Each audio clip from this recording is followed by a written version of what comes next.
Hey Wargamers, Mini Game Painter here, going over final touch-ups on this project for Eldar. It's grown over the last couple months to include many different models, and some of them are the old prism tanks that are the metal ones, and some of these are the newer fine cast, which debating between whether fine cast is better than metal, so when you're going to paint. So we can take a look at some of these guys a little closer. I'm going to set this down. Now with the prism tanks, what I tend to do with a lot of the heavier tanks is see how this notch is where the normal hole goes, and then you have this cylinder. What I do is I actually drill it out a little longer so that it goes beyond that little peg, so it's a lot stronger and stiffer. And with these prism tanks, sometimes you have to move, sometimes, not always, you might need to move that hole back a little bit to where the weight distribution, because most of this whole thing is all metal. So this came out really well. So we got 3 of those bad boys.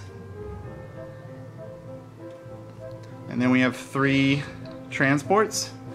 Now these, the tops come off, as well as the guns are magnetized. I just threw on 2 random guns because over here we have a huge pile of magnetized weapons for a ton of different things, as you'll see.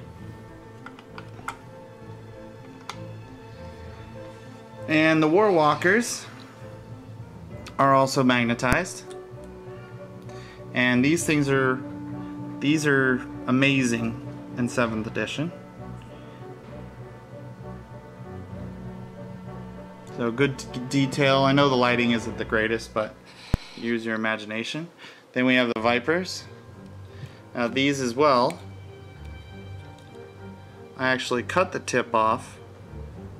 Some people use brass rods and widen the hole out so that the peg is a lot stronger. Debating on gluing it or not. And it's also a magnetized gun.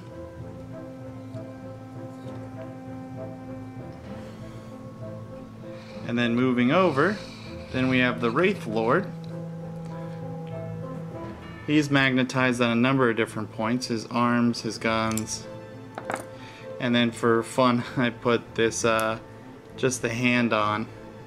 And it looks like he's waving or something while he shoots in artillery into blowing you up. Like any magnets, you just roll them on, you don't ever snap them on.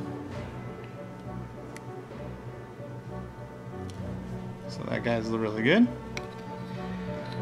Then there was a random box in his things that he didn't include, but there was this HQ on bike that we painted up for him. This is for a customer out in Arkansas. He knows who he is.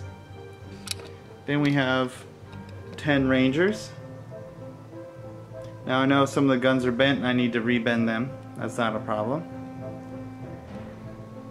These guys came out really well with the... Almost looks like they're ready to just melt to your gun. Then we have the HQ and his little brigade. Some of these have to be rebent. It's been hot lately and they've been in foam while we've been painting the other ones. Here's the Fire Dragons. Almost everything, the customer wanted it very similar to what was on the box, except for a few key pieces. He didn't like the orange and red on this one, so we changed it up. And then the Swooping Hawks came out really good. And the basing is just a basic basing, and we still need to finish it up. The Howling Banshees, just like the box.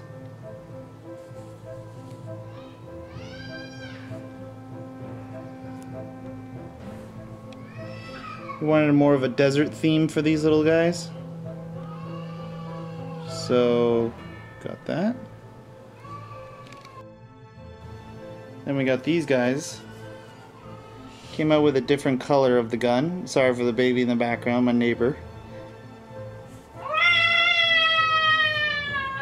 Quiet, Sachi. Then we have